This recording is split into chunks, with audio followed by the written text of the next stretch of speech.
Welcome to Montreal. Bridgestone presents the Champ Car World Series powered by Ford. Today, the restart of the 11th race of 2006, the Champ Car Grand Prix of Montreal. Hello again, everyone. I'm Rick Benjamin. Jan Vikas joins me topside today as we renew this race on Monday.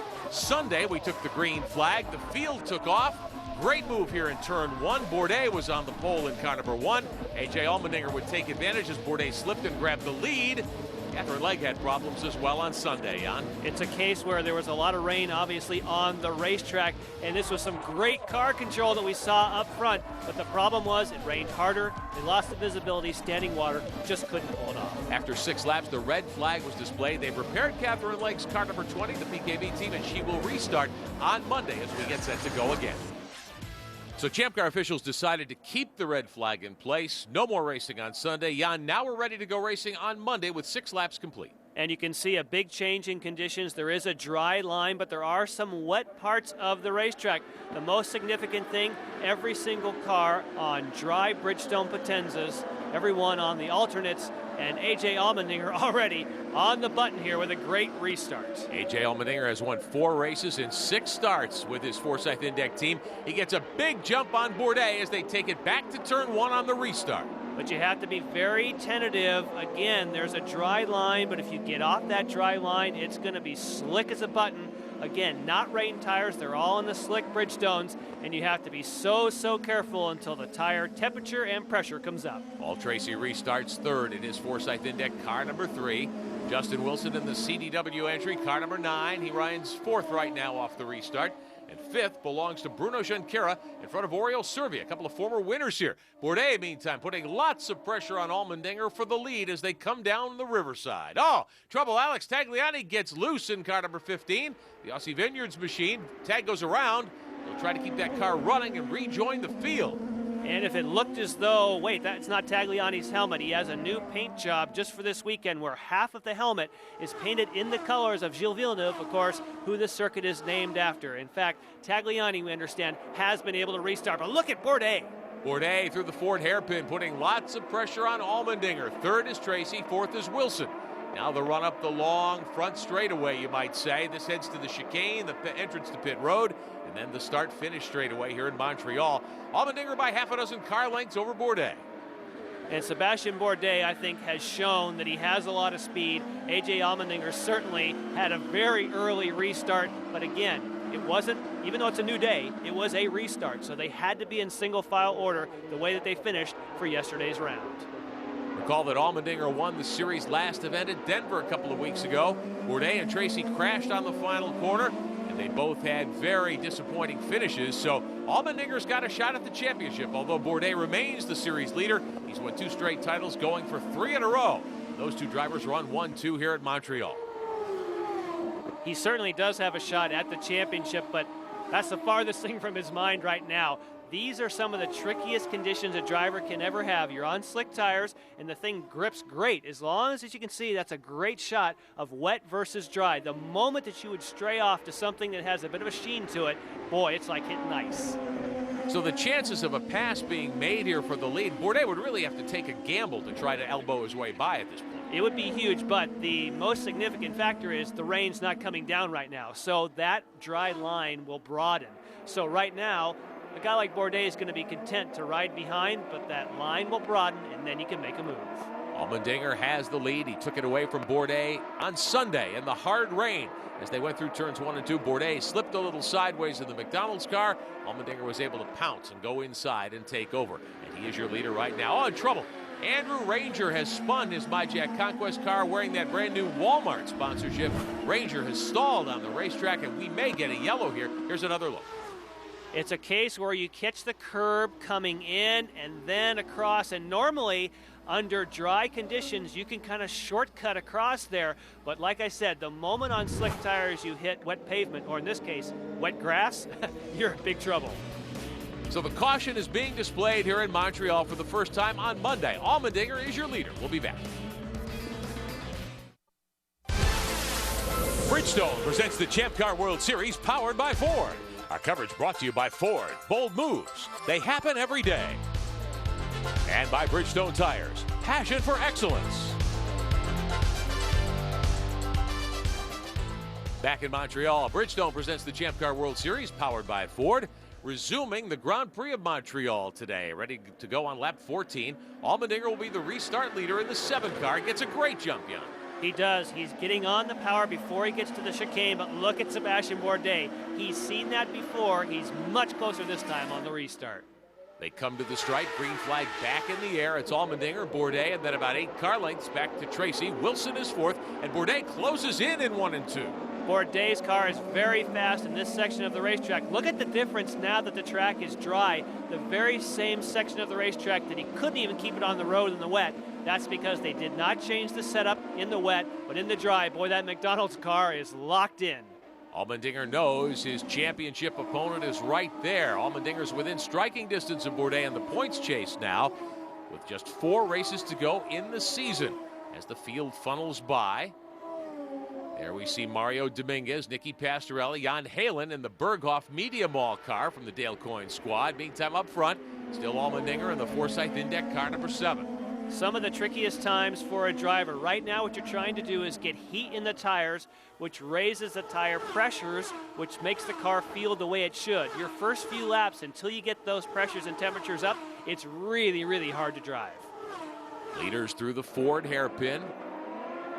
One end of the, Allmendinger's got a problem. A.J. Allmendinger off the power. He gives up the lead. The car's slowing down, Jan.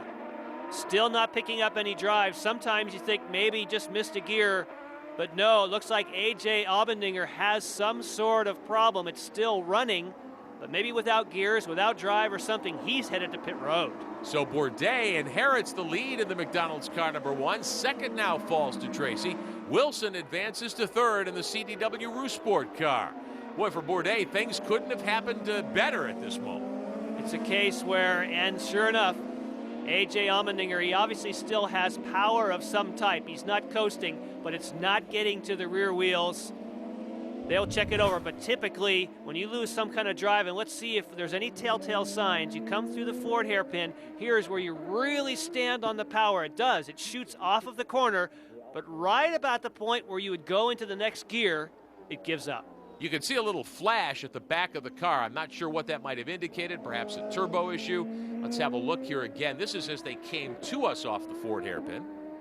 And what a crushing blow for A.J. Allmendinger. We talked about that he still is alive in the championship, and there it was. You saw the hand underneath the helmet, the international sign for "We are done." And he was looking at the back of the car in the gearbox or half shaft area, and maybe something snapped there in the driveline. So Allmendinger, who has won 4 of 6 starts with the Forsyth team since joining the squad just before Portland back in June, his day comes to a very early end here in Montreal. He falls out while leading, and that is the worst possible scenario for the Forsyth Index team in that 7 car. And Bourdais now with the lead as the crew continues to talk to Allmendinger.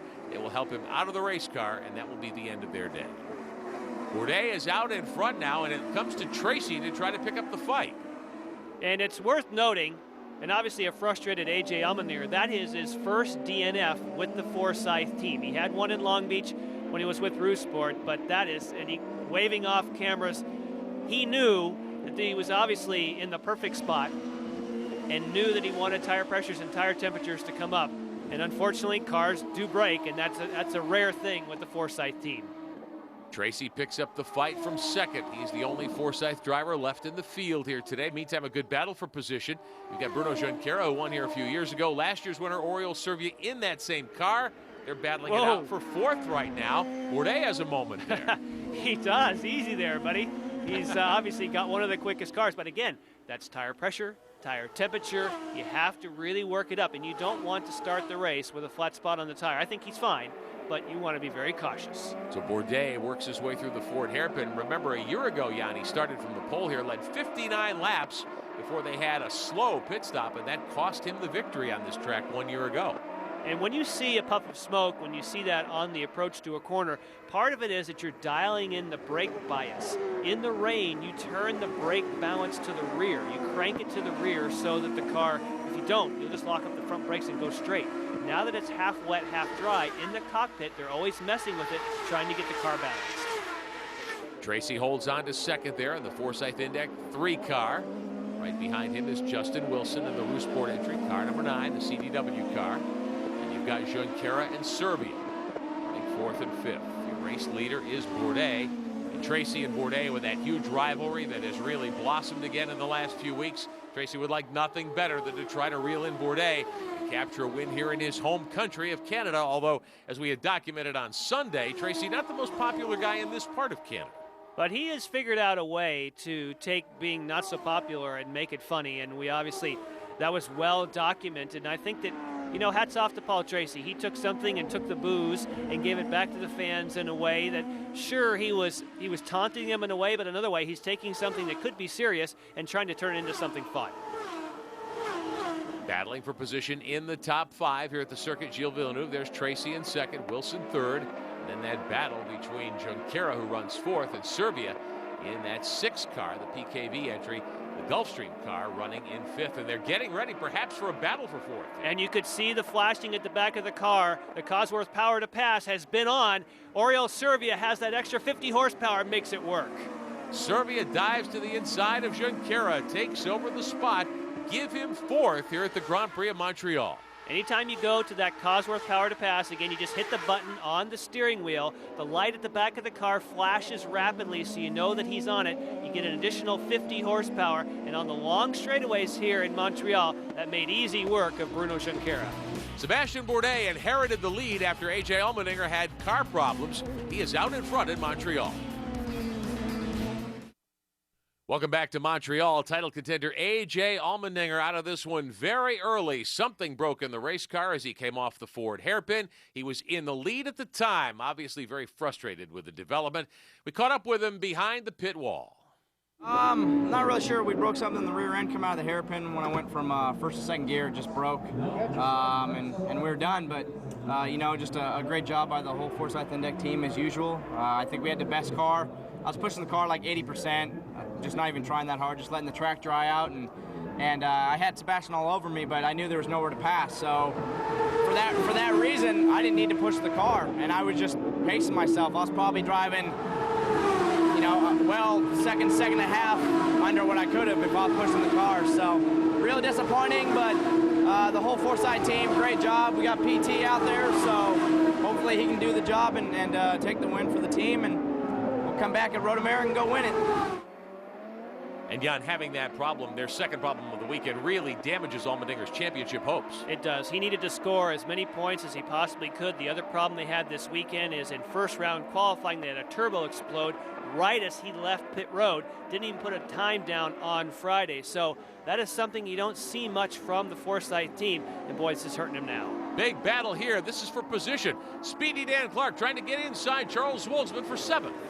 And you can see that Speedy Dan's taking a look, and the most important thing, that dry line is widening. So he thought, you know, discretion was a better part of valor there, but as that dry line widens, I think we're going to see some moves there. Good 3-car battle. That's Will Power on the Aussie Vineyards 5. He is 6th right now. 7th belongs to Wolfsman of the MyJack Conquest machine, and 8th is Clark in that CTE HVM car number 14. Clark really starting to show us something now, getting faster and maturing. And you had to be mature to decide not to make that move. Catherine Legg has spun the Bell Micro car, the 20, as she came through the chicane to the start-finish straightaway. For the second time this weekend, Catherine Legg will bring out a yellow flag. The Bell Micro car goes around as she came through the final complex of turns here at the circuit, Gilles Villeneuve. And what a shame for her, because she's really in her own race, because she lost 5 laps after going off the track, and it was the curbs. You get across the curb, and as she went to the power, even though she's on the dry line, the back end of the car gives up. And man, that's a tough day for a fact when you're already starting a race 5 laps down.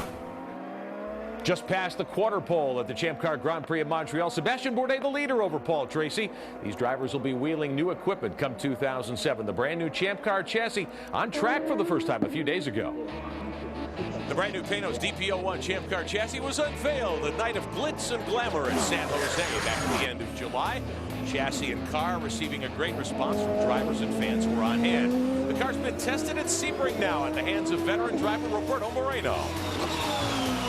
Basically what we're doing today is making sure every single piece works. And so far the car has been fantastic for a brand new car. The car is well balanced, has good grip. Oh, they're gonna have an awesome time with shifting on the steering wheel. It's just a different game.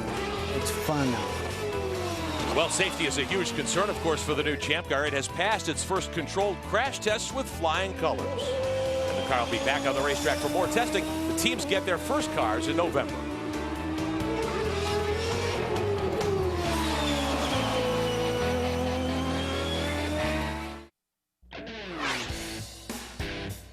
Now it's time for our Mazda Power Play, one of the closest finishes in Champ Car Atlantic Series history. The Atlantic's running their 11th of 12 races in Montreal earlier on Monday. Simone Pagenaud and Graham Rahal battled to the stripe. The two championship contenders. Rahal won his 5th of the year by just 7 1/1000ths of a second. Rahal now trails in the championship battle by 12 points.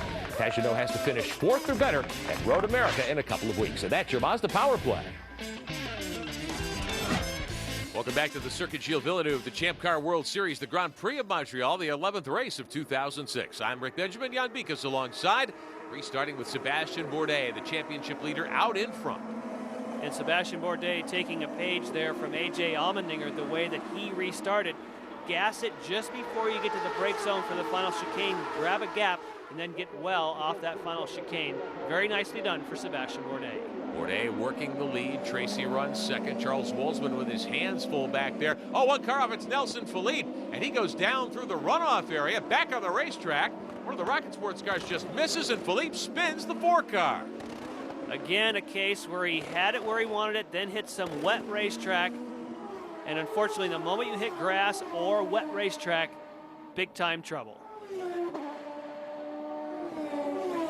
Dan Clark, meantime, his teammate trying to reel in Wolzman for position.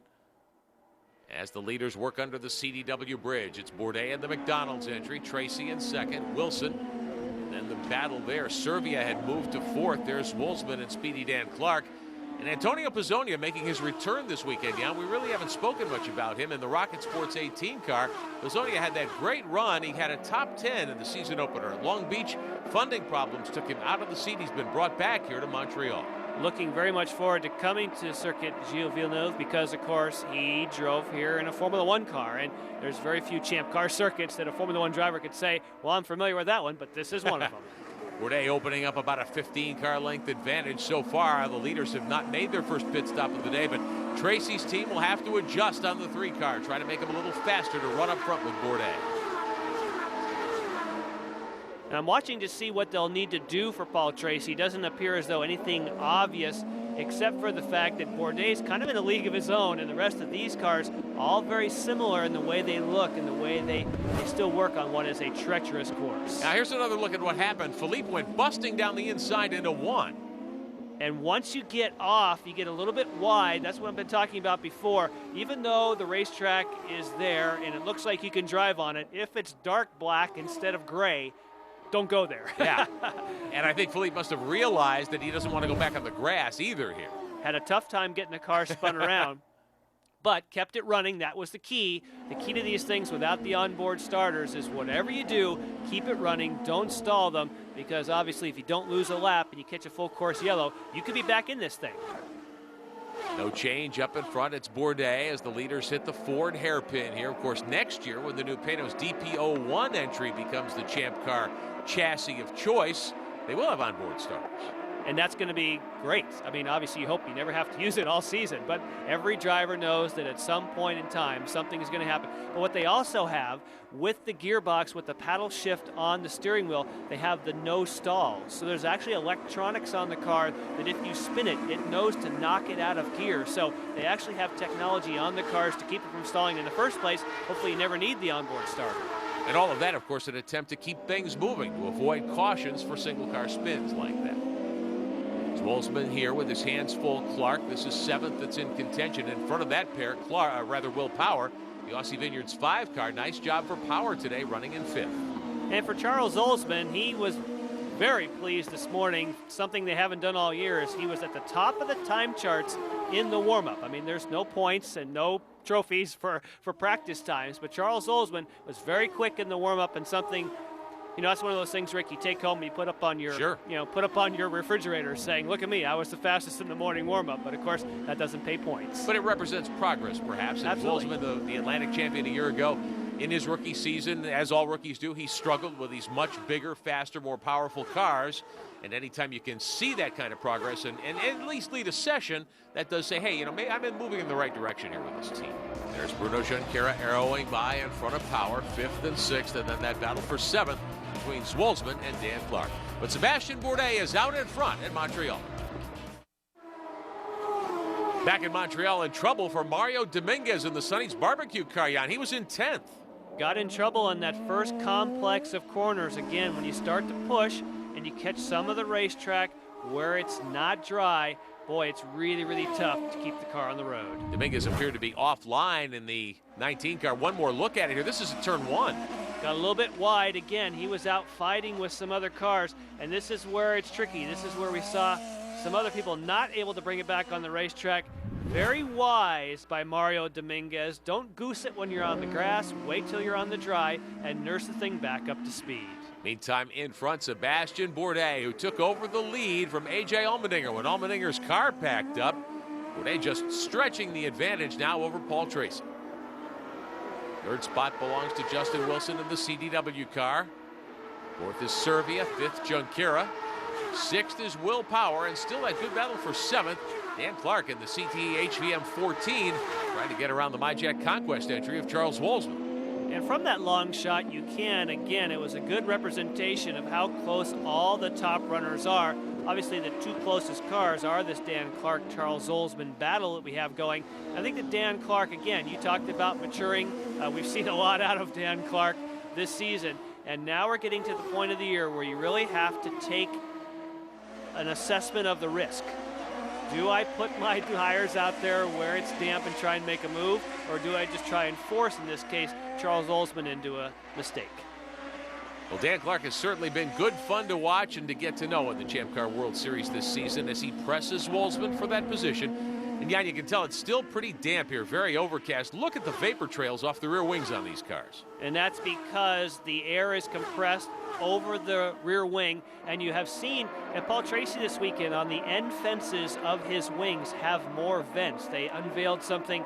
Now, a lot of these cars do have little vents that sort of first saw the light of day in Formula One. It lets the air out of the side of those side fences and gives more downforce on the rear wing. Anytime you see those little trails like you're talking about there, Rick, that means you're really compressing the air, and that's making drag. If you can vent it out the side of those side plates, you get more downforce and less drag.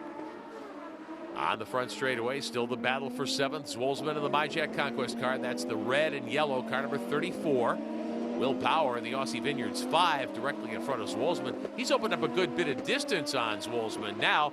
And Speedy Dan in the 14, the CT HVM entry, he's not really in touch with Zwolsman, so everything's kind of settled down now. You mentioned Will Power. Will is the only driver who decided to start this race on the black sidewall Bridgestone. Every other driver started on the red. So the fact that he has stayed, I would want to start on reds, I would think, because it was very slippery when you started. You'd want the higher grip Bridgestone Potenza, but it worked well for Will Power.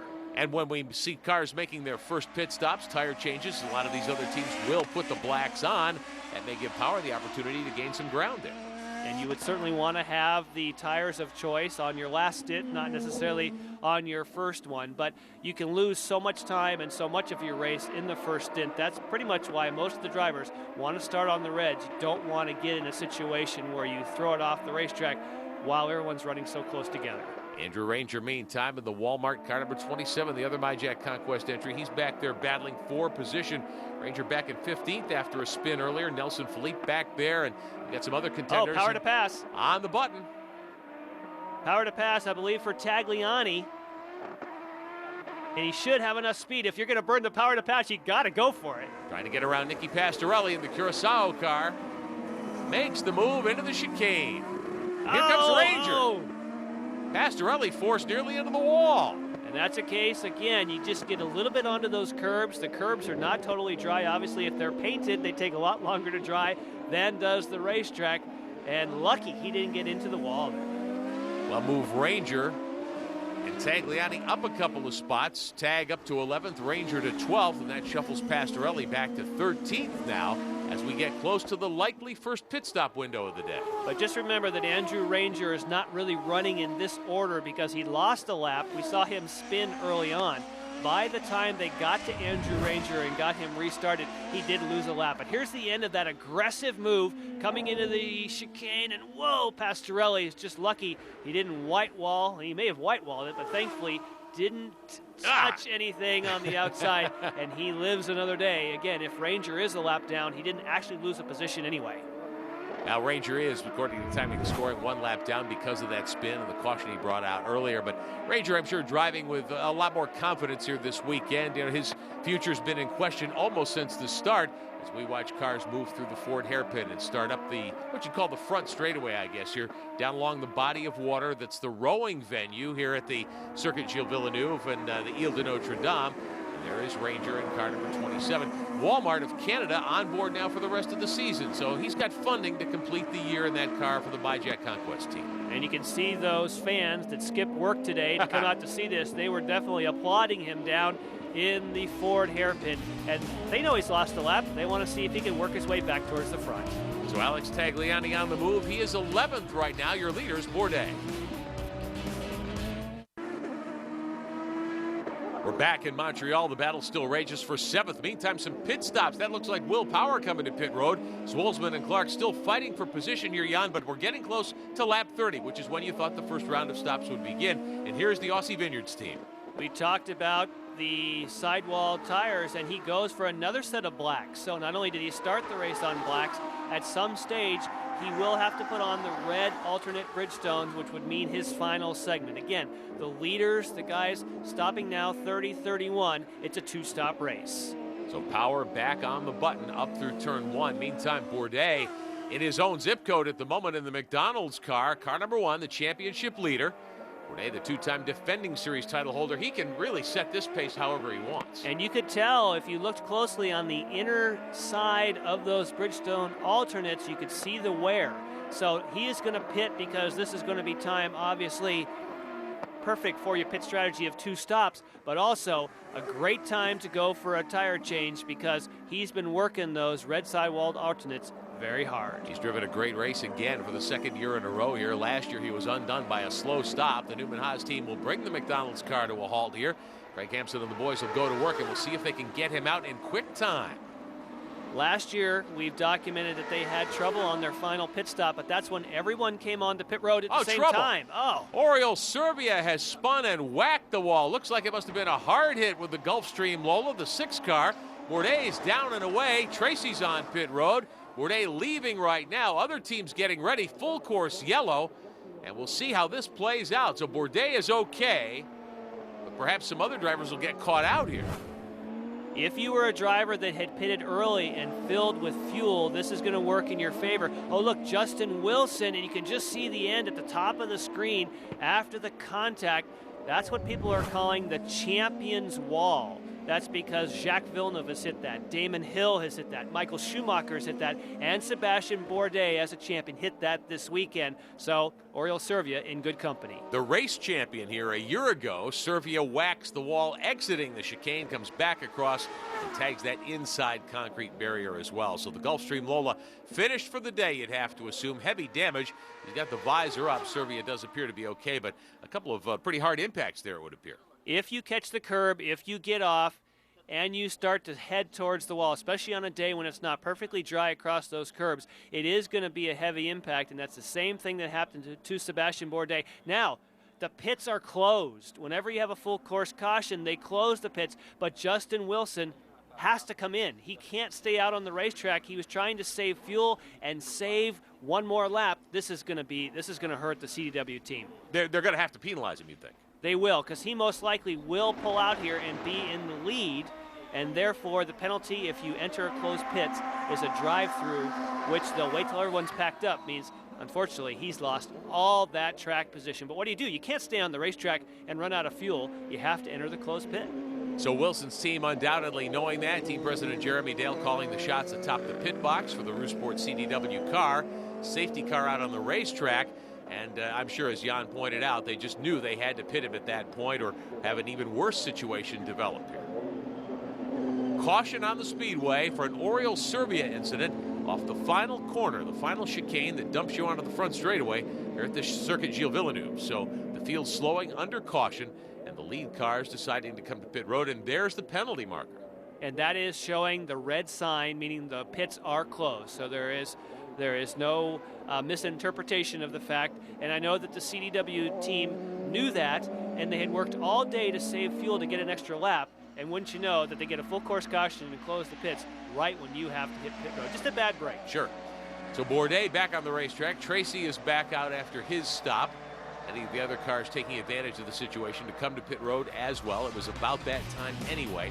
We are past the 1/3 mark today at the Champ Car Grand Prix of Montreal.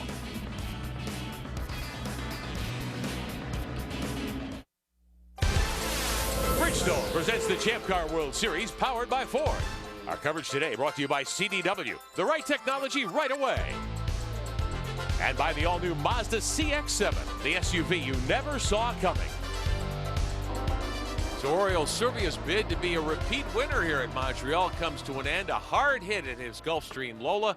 And again, it was at the final chicane coming to the start-finish straightaway. We're getting set for a restart now. Sebastian Bourdais got Alex Tagliani and Paul Tracy and Nicky Pastorelli right with him. And again, this is where you want to goose it a little bit on the that's exactly what he does. You want to goose it a bit on the approach to the chicane to get a little bit of a gap and then really see if you get the power down for a quick restart. Wolzman, Clark, and Power trailing all of this because of the jumble off of the pit stops. Most everyone has made their first stop now. We're back underway, closing in on halfway at Circuit Gilles Villeneuve. And again, it's Bourdais, but hanging right with him is Tagliani. We talked about that when Alex Tagliani pitted earlier that it was a gamble that would only work if he had a full course caution. That was in concert or not in concert with the leaders pitting, and it's worked exactly the way they want. However, Alex Tagliani is now out of sequence, and he will drop back through the order when he has to make his next stop. I don't think he can do it in 2 stops. These other guys can't. Paul Tracy in 3rd position right now. Tracy, of course, would love nothing more than to get back around tag. They have had their moments, especially at San Jose back at the end of July.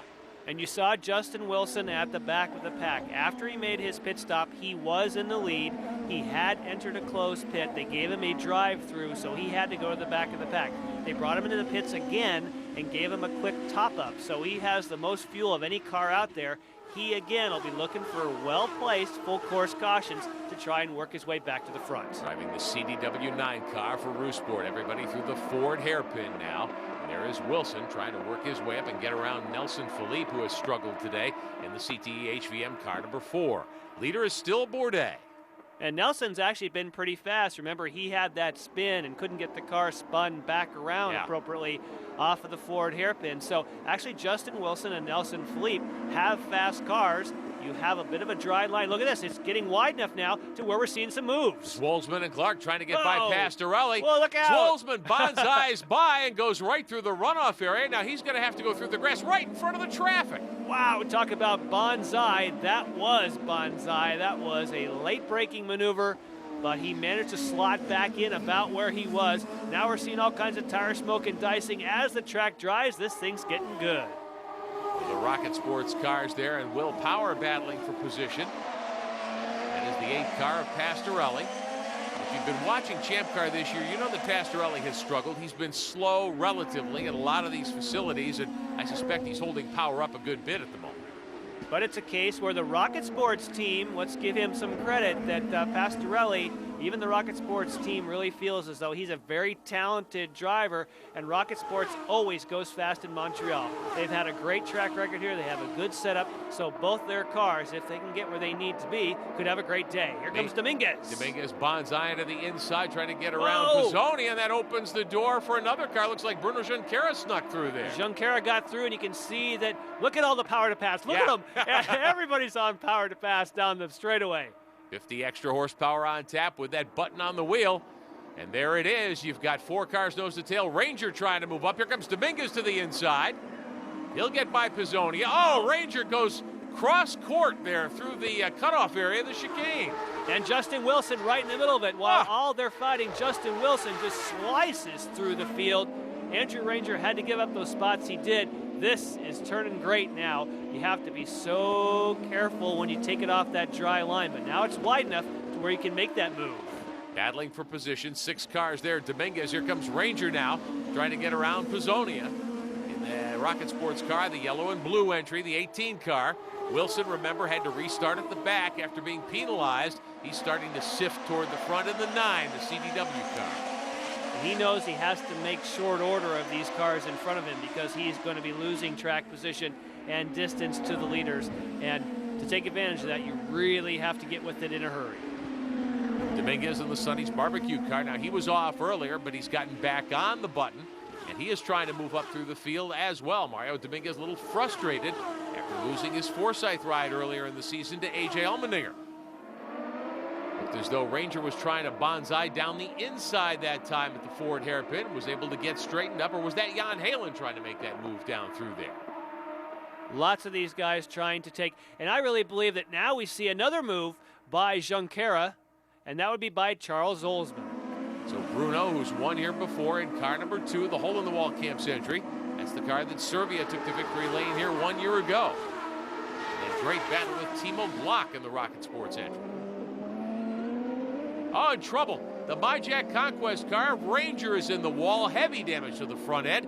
This is at the chicane again. So Ranger has hammered the wall in the 27 car. And then we see that Bruno has gotten into the wall in the 2. And he's got some heavy contact. Obviously, one half of the front wing is missing, and it appeared as though there might have been some suspension damage on the right front. Wow, he's back fighting where he normally wouldn't be fighting, and Ranger has clouded the champion's wall. So full course yellow once again here in Montreal. J.D. Wilbur waving the double yellow flags to slow the field down. And everyone will check up and get behind. Now let's have another look at what happened here. Bourdais will be the leader. But first we're going to see Zolzman working bypass. This is the bonsai move that we saw, and this is essentially looking back at some of the wild things that happened in this segment. And I guess lucky for Zolzman, when he cut across, no one was in his path. This is where we saw an aggressive Mario Dominguez, and that is where 2 cars, thank you very much, for Bruno Junqueira. But Junqueira's day would end shortly thereafter, and I'm sure we'll show you that again. Take a look up at the chicane. One of the Rocket Sports cars got loose at the same time that we see Andrew Ranger heavily into the wall, very similar to what we saw for Oriol Servia. And then Bruno Junqueira ended up in the wall down here toward our camera position, turn 1 and 2, as the 27 car, the Walmart ride of Ranger, appears to be done for the day, the caution being displayed around the circuit.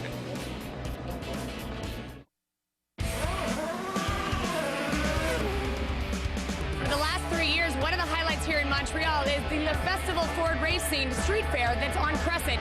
The whole street of Crescent is closed down where fans can enjoy great music, great food, and look at all of Ford's new products. And we bring some of our toys, some of our race cars to the street, and allow the people of Montreal to share the excitement of racing, and they don't have to be at the track to do it. But on the other hand, if they love what they see on Crescent Street, we encourage them to go to the track and see what happens on the track as well.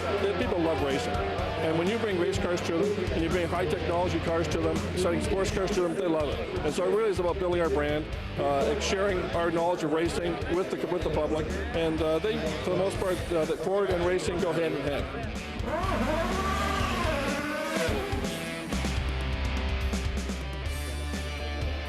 Welcome back. A few moments ago, several of the Champ Car drivers and teams deciding to stop under this caution. Alex Tagliani, they're working on Bruno Junqueira's car. There's Nelson Philippe, Catherine Legge, who's several laps down on pit road as well. Remember that Alex Tagliani needed to pit because he was on an early pit stop strategy, but he could not get home from here.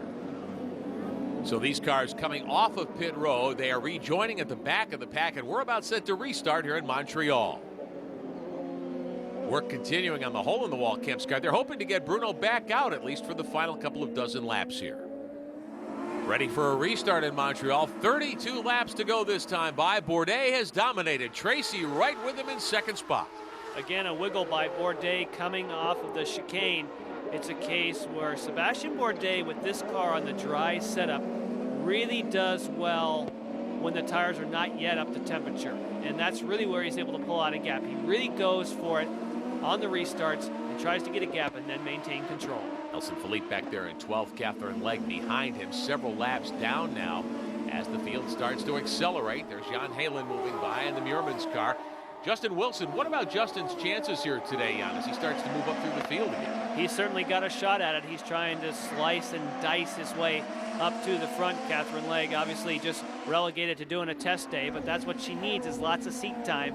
And I think for Justin Wilson, it's a case where he needs not to be hung up here. He needs to get out in some clear air and get running if he wants to get back alive in this thing. He is 8th right now, challenging Mario Dominguez in the Sonny's Barbecue 19, the Dale Coyne car for 7th. 6th belongs to Zwolsman in the MyJack Conquest 34. And in front of Zwolsman, you've got Halen in the 11 car, the other Dale Coyne entry, the Muirman's car. Halen with a nice drive so far. And Jan Halen had said on Sunday's event that he actually liked the rain. In Belgium, obviously, it rains lots, and he has lots of experience. But now he's turning this into, certainly it's a cloudy day, but a very dry day as far as the tires are concerned. But the car is working great for him. There is Halen in 5th, Zwolsman in 6th, then Dominguez and Wilson. Yeah, if this was a horse race, you might call him a mudder, perhaps. And being a mudder is not a bad reputation to have, because if you can drive a car in the rain or in the mud, that means you've got car control and you have what it takes. They call it the great equalizer, and there are teams that don't have the same speed bits, obviously don't have the same budgets, and that would be one of them. And for him to be running where he is right now in these conditions, that shows that being a mudder, sometimes on a dry day with the right setup, you can shine. There's the Brazil number 18, Pizzonia, back in the seat for Rocket Sports after having a strong debut at Long Beach, and then funding issues have kept him on the sidelines since then. Zwolsman doing a really nice job today in that MyJack Conquest 34 car, a driver who performed so well to win the Atlantic Championship a year ago and has slowly kind of gotten up to pace with a good team, the MyJack Conquest team, shuffling for position at the Ford hairpin. Wilson's stuck back there. He can't get around Dominguez. And he's getting some challenge from behind as well. So when you have a guy like Pizzonia who is going to be lighter on fuel, he didn't pit. We've had some reports that he has lost his radio. So therefore, that is going to be tough when you're trying to work on an alternate fuel strategy to figure out when do you pit. I mean, obviously there's pit boards. You can see them on the right-hand side or driver's left. But there's something about not having a radio and being able to ask a question like, fuel target numbers and things like that. That's what's tough to do with a pit board. Well, some drivers, I think, get really dependent on that radio. Others, maybe a little more independent thinkers, can kind of figure it out for themselves. True, but it's also only his second race in a champ car, and a lot of times you get a lot of coaching, from Paul Gentilozzi and company saying, okay, we need to push hard or save fuel, what it may be. I mean, some of the drivers, like we had heard during the last break, that Paul Tracy actually had run out of fuel as he came onto pit road for his first pit stop.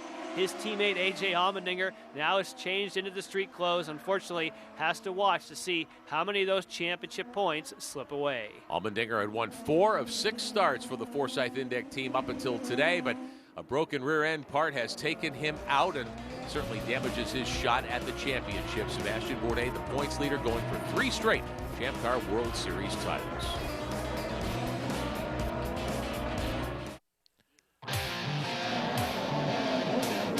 When you look around the Champ Car paddock or visit pit road, it's hard to believe that what's here doesn't already represent cutting-edge technology. In fact, our recent visit to the headquarters of Brewsport Racing in Colorado merely confirms that Champ Car is by far the most advanced motorsports series currently on the continent. From a performance standpoint, one of the most important elements of a Champ Car is the dampers or shock absorbers. Throughout the weekend, we are downloading data from these timing stands, but we're also storing data. When we get back to the race shop, that data is downloaded, and we do a tremendous amount of work with dampers, both before the event and after the event. So one of our biggest problems in terms of Justin and him driving the car is his physical stature. He's a very big guy, and the shift lever that was the stock Lola part just didn't work for Justin, so we had to design and manufacture a new part. Well, that's done on a CAD system, and now that part is in the car, and his ability to drive the car and perform in the car is much better. That's technology at work with Champ Car.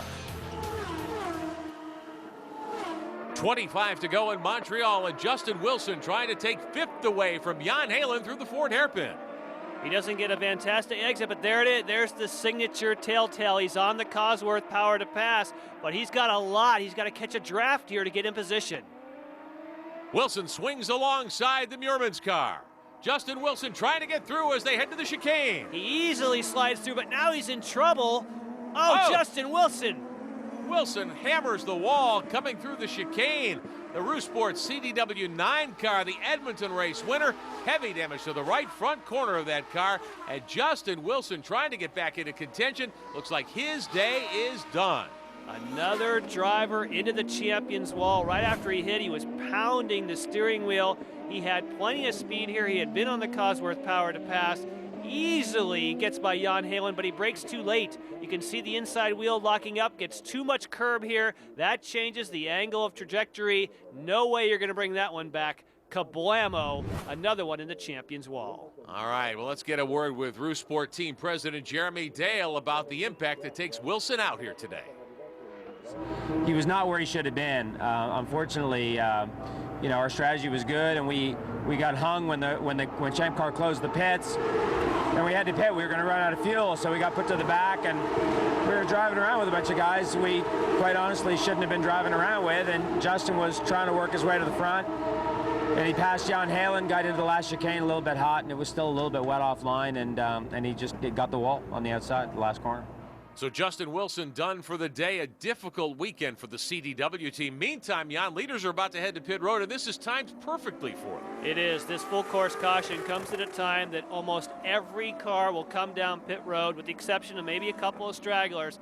And remember, this is the exact same scenario that happened last year with Sebastian Bourdais. Came into the pits leading, they had trouble, and he lost the lead. They'll try for better this year. McDonald's team goes to work. Car goes up on the air jacks, tires going on. They'll fuel the car for the run to the checkers. And they had trouble last year with a wheel nut. No such trouble this year. No problem there. They're already high-fiving each other. Let's check the order.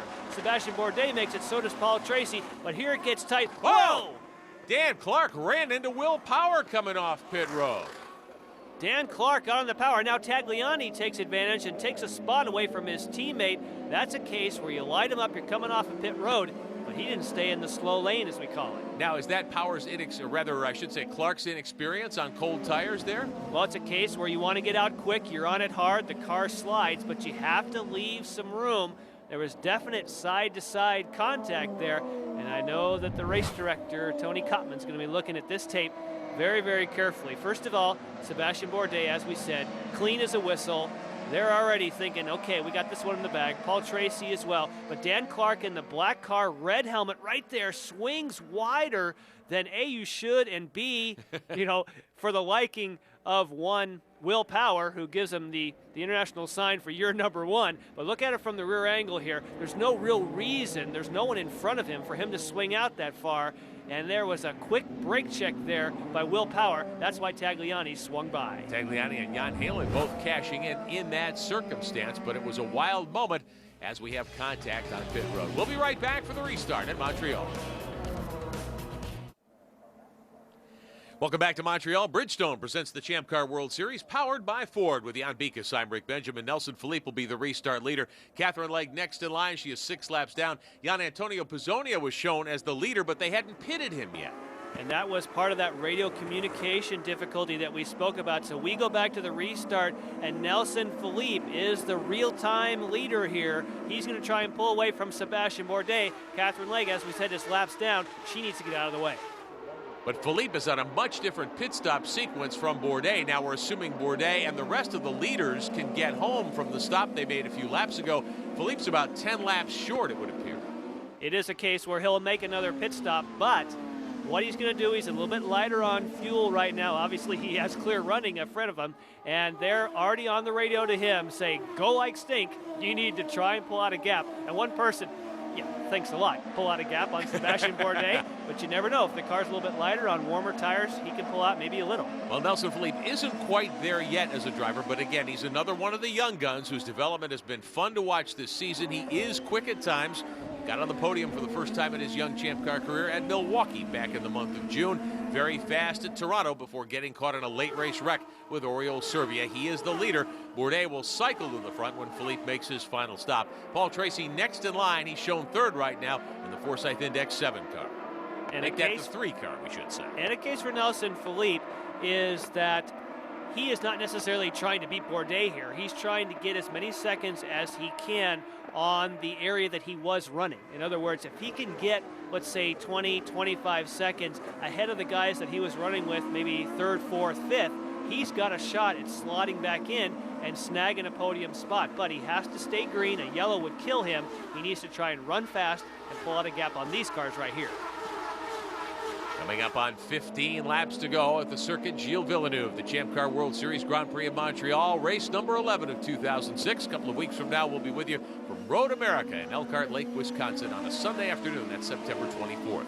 There's Philippe in the well box, car number 4. Wow. McDonald's machine second. I'll Paul tell you. Tracy. Yeah. Ooh, he was way up on the outside. Tracy is up on the wheel trying to reel in Bourdais, and Bourdais is starting to reel in Philippe. Meantime, back here, you've got a good scramble for position. There's Halen, who is up in the top 5. He's up in front of Zwolsman right now. And I would say that Nelson Philippe is certainly not holding up Sebastian Bourdais. So he is doing exactly what the team has told him on the radio, and that is just step on and give us everything that you have. And that is a tall order. He is responding well. But as you said, there is a great battle brewing right back here in this area, and a move. On the inside, Will Power trying to get around the 8 car. Power slips to the outside. Oh, that's Tagliani slipping to the outside. That opens the door back up for the 8 car of Pastorelli. And remember, what had happened is we got used to Will Power running ahead, but it was during that pit stop exchange that all of a sudden we saw that change of position, and another move by Tagliani. Alex Tagliani, oh, and he goes right through the green. He misses the chicane completely, and there goes Halen doing the same thing. They'll have to give back time and distance, so they have to back off by themselves to give up that time and distance that they will check on the racing stripes. Oh, on the timing lines. Man, it's getting frantic here. Laps are winding down in Montreal. Everybody on the button. You've got an opportunity today, if you can run well these last 15 laps, to maybe get up on the podium, and everybody knows it. Nicky Pastorelli doing a great job in that 8 car. You mentioned, Jan, the Rocket Sports team has a good setup here. We saw Timo Glock nearly win here a year ago in that car. Pastorelli's been in the top 5 the last dozen laps or so. And he has been maintaining. It's not a case. Certainly they've had some good pit strategy, but he's also had the speed. Like you said, the Rocket Sports team, as we mentioned earlier, has always had a good setup here. And look, we got some racy action going on. Dan Clark thinking about it, but again, waiting for the right opportunity. It is Power right now running in front of this group of cars. Pastorelli's there too. Here they come. We've got action indeed. Power leads this group. Pastorelli behind him. There's Clark. You've got Tagliani in the mix with Halen. But Power, everybody's scrambling. Power's out of power. He got too wide. He didn't get a good exit. Now you're seeing the Cosworth Power to pass 3 wide. That's Dan Clark on the Power to Pass button on the outside. He jumps around 2 cars. Speedy Dan picks up 2 spots down the straightaway. It's not over yet. He still has to stop and make it through the chicane and go past the champion's wall, and he does it. We've talked about a more mature Dan Clark. He waited for his moment. He didn't force it earlier and powers his way past Will Power with some help from Cosworth. But the battle is still joined as they haul it down into turn number 1. That's Pastorelli there. He's got Power and Tagliani and Halen and Zwolsman all backed up, and Mario Dominguez is in the mix there as well. Want to give a call to the Newman Haas team. We thought that Bruno Junqueira's day was done earlier when he hit the wall down around turns 1 and 2. They've lost 1 lap. They fixed the car and sent the Hole in the Wall Camp's race team and with Junqueira back out on the racetrack here in Montreal. Jan Halen there in white and blue also holding his own. We slide back to the other Rocket Sports team, and again, I think in a case for Pizzonia is that if he would have had the radio and pitted when he should have, he'd be up here with Pastorelli. Well, Philippe is still being shown as the leader in Montreal, but he does have to make 1 more stop. We'll be back. Welcome back. Bridgestone presents the Champ Car World Series, powered by Ford, the Circuit Gilles Villeneuve in Montreal. 15 laps to go on the Champ Car Grand Prix of Montreal. Nelson Philippe on the lead, Jan Bikas, but he's got to make 1 more stop. He does, and he's made fairly decent gap, I guess you would say, from Sebastian Bourdais, but where he's really made hay is in 2nd, 3rd, and 4th place. He's pulling out a nice gap. He's only got a second, 1.2 seconds here on Bourdais, but a nice gap. So if they do have to make a stop, but it has to stay green. That is the key if they get a full course caution. And I just noticed there on the rear wing of Nelson Philippe, the trim tab or gurney lip, as they call it, or wicker bill, another term it's called, is starting to slip out of that rear wing. Shouldn't slow him down, but that's what you see on the outside. Catherine Legg several laps down in the Bell Micro 20 car, getting passed there by Speedy Dan Clark, who's had an adventurous day as well. He's shown fourth right now. It's been a good day for Clark despite that pit road contact with Will Power. He's at, the team obviously has a great setup, as well as does the Index Forsyth team. They've had a nice setup this weekend. Unfortunate that A.J. Allmendinger has to watch from the sidelines. But oftentimes when your team hits a setup, we mentioned earlier about Rocket Sports, how they have something that makes the drivers comfortable. Oftentimes, in this case, some of the other teams have hit good ones too. Paul Tracy shown third right now behind this battle. Bourdais reeling in Philippe, and remember, Philippe does have to make his final pit stop. He'll be about 10 laps short on fuel. Bourdais, the championship leader, going for 3 in a row in the Champ Car World Series. He's won 5 races already. If he can close the deal here, it would be 6 of 11 on the season for Sebastian Bourdais. It's been a tremendous, tremendous year, even though the emergence of A.J. Allmendinger has taken a little bit of the luster away from Bourdais here during the summer months. And I think that this is just a great learning experience for Nelson Philippe. And he claims that he feels as though he performs better under pressure. I don't think you could come up with a better pressure cooker than having the series champion Sebastian Bourdais breathing down your neck. Now, mind you, Sebastian Bourdais is not going to put a lot of pressure on him because he doesn't need to. But at the same time, as he's focusing, and you can see now that wicker bill, as we call it, or trim tab, is starting to slip farther out of the rear wing. Again, that shouldn't slow him down. He just needs to stay consistent, because he runs with Bourdais, he is going to pull out a gap on the rest of the cars. Well, Bourdais is certainly able to show Philippe a few things, even though he's behind him here maybe. I think Philippe can learn from this. He can say, hey, I can be as consistent, I can be as smooth, and that will help me run up front in this series. And he'll say, if I could just qualify better, I could actually be in front of Bourdais for good. There you go. That is one of the keys, certainly, to success here in the Champ Car World Series. Down into the Ford hairpin. Of course, what's going to be interesting, I think, about 2007 in this series, you know that Newman Haas knows how to work these Lolas and how to set these cars up, how to build the right damper package, but everybody starts with a clean sheet of paper in a few weeks. I think that that's going to be fantastic, because it's not your database from years and years. It's your database from one race to another, what you can compile. As we slide back here to some of the rest of the group, again, this is what Nelson Philippe, well, he'll be well ahead of this, but it's a case where every bit of the gap that he stays with Bourdais is going to slot him back into a better spot for the finish. The 2 Aussie Vineyards cars running nose to tail for the moment, although there is a gap. Alex Tagliani is 6th. This is Jan Halen. Halen was up in the top 5. He's back to 8th now after the final pit stop, and he's in front of Charles Wolzman, who runs 9th in the MyJack Conquest 34. All of these drivers have had a good day today.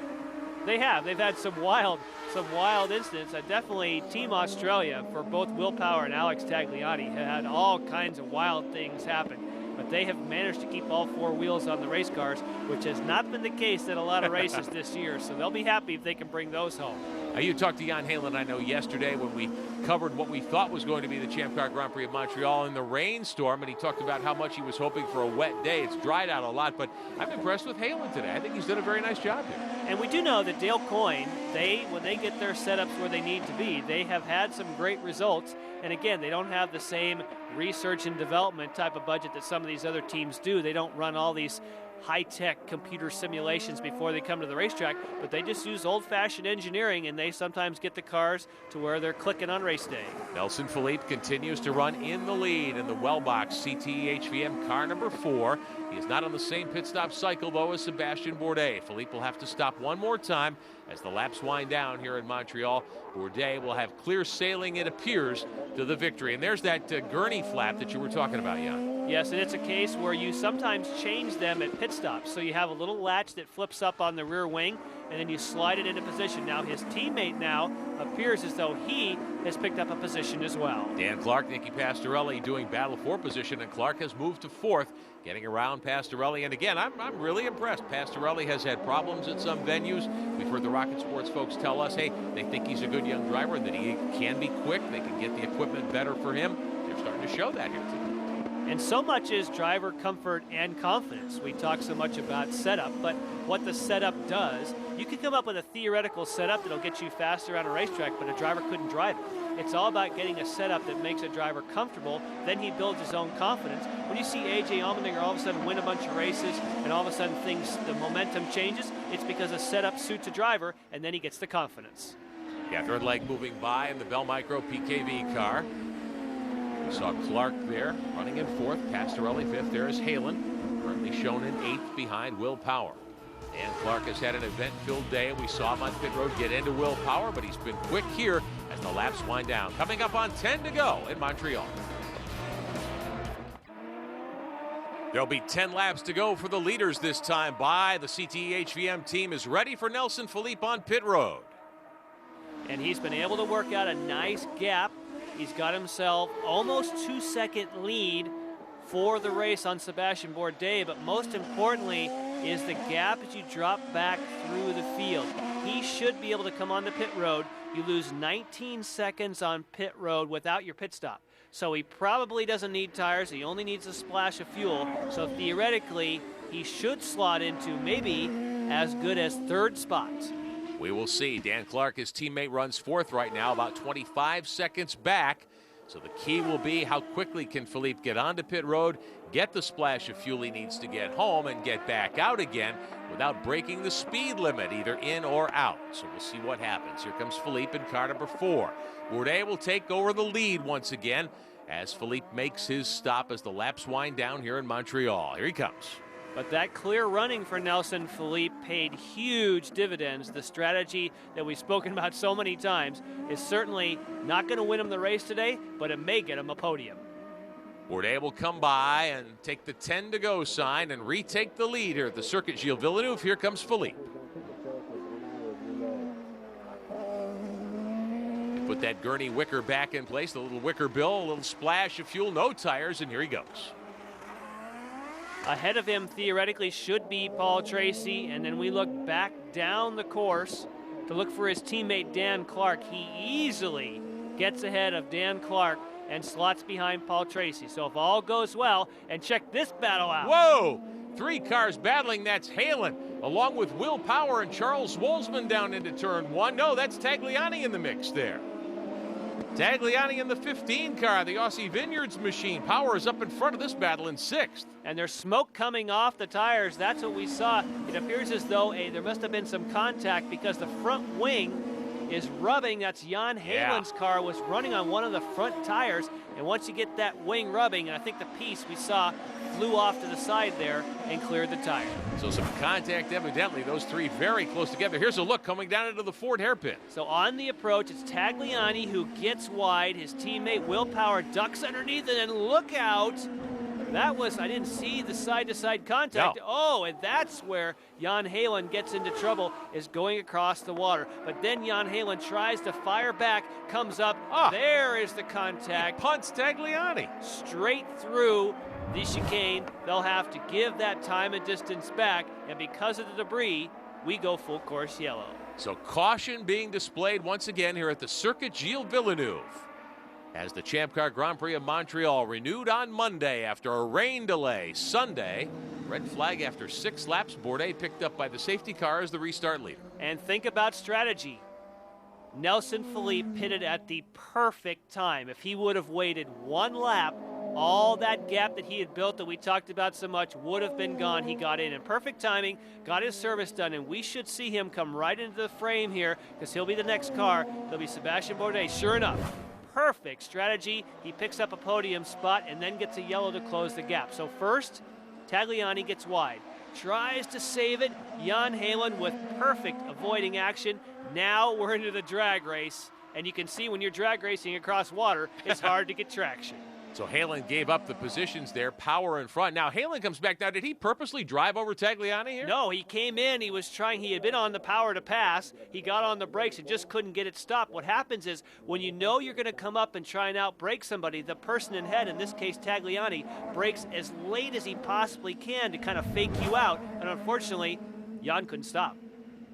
Getting ready for a restart. Bourdais picked up as the restart leader here with less than 10 to go at the Circuit Gilles Villeneuve. Tracy will restart second, Philippe third, and then fourth will be Dan Clark in front of Nicky Pastorelli. We'll come back for the restart in a moment. Bridgestone presents the Champ Car World Series powered by Ford. Our coverage today brought to you by Bridgestone Tires, passion for excellence. And by Ford, bold moves. They happen every day. Welcome back to the Circuit Gilles Villeneuve. A green-white checkered finish in the Champ Car Grand Prix of Montreal. We're underway, 1 to go, and Bourdais leads him into turn 1. But there's still plenty of room for position changes back through the field. Remember Nelson Philippe, he now is slotted in 3rd spot, but they didn't change tires. Now you wonder, well, maybe we should have. He's getting a lot of pressure from behind from his teammate, Dan Clark. The CTE HVM boys running 3rd and 4th. That is a great situation for them to be in. Tracy, meantime, 1 shot to try to take a run at Bourdais. 5th right now, being held down by Will Power. He got by Nicky Pastorelli off the restart. And a great battle. They obviously are well aware this is the final lap. That whole group after the podium finishers are so close together, it's going to be a barn burner. Philippe is 3rd, 4th is Clark, 5th is Power, 6th is Pastorelli. A great run for that team. Zwolsman in 7th. There's your 2nd place car, the battle for 3rd. Final trip around the Ford hairpin for Bourdais. And Dan Clark is close. Dan Clark has got a possible opportunity at the podium, and they still fight it out for those spots behind. A lot of these guys have burned up all their Cosworth power to pass already. Bourdais pretty much headed to the checkered flag. Tracy 2nd. Philippe holding back Clark as they battle for 3rd. Back behind them, 5th belongs to Will Power. Here comes Zwolsman. Zwolsman comes to the inside. He tries to make a move, and Sebastian Bourdais does it finally in Montreal. And battling further back again, here comes Zwolsman. He will get to the stripe first in front of Tagliani. Dominguez trying to get by Halen. Bourdais celebrating with some donuts, his 6th victory of 2006. Sebastian Bourdais wins the Grand Prix of Montreal. So Sebastian Bourdais finally solves the mystery here at the Circuit Gilles Villeneuve, winning his 6th race of 2006. Paul Tracy comes home 2nd today. Nelson Philippe on the podium for the 2nd time this season in front of his teammate Dan Clark, and Will Power rounds out the top 5. Nicky Pastorelli collects a nice 6th in front of Alex Tagliani.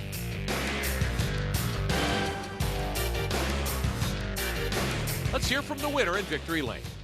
I felt really bad yesterday because the manual score was really good in the warm-up, and then under heavy rain, I don't know what happened, but for the first lap I just couldn't drive it. So I was a little, disappointed to lose the lead after a corner like that. But today was a different day, just like you said, and we benefited a mechanical from AJ and a big mistake from Justin, and that put us, in the best position for the championship.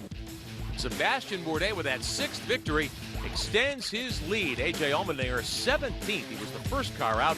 Allmendinger's title hopes take a big blow today. Justin Wilson finishing 14th. His hopes also are diminished. Next up, the series moves to Road America. We'll see you in a couple of weeks. For Jan Bikas, I'm Rick Benjamin. Thanks for watching.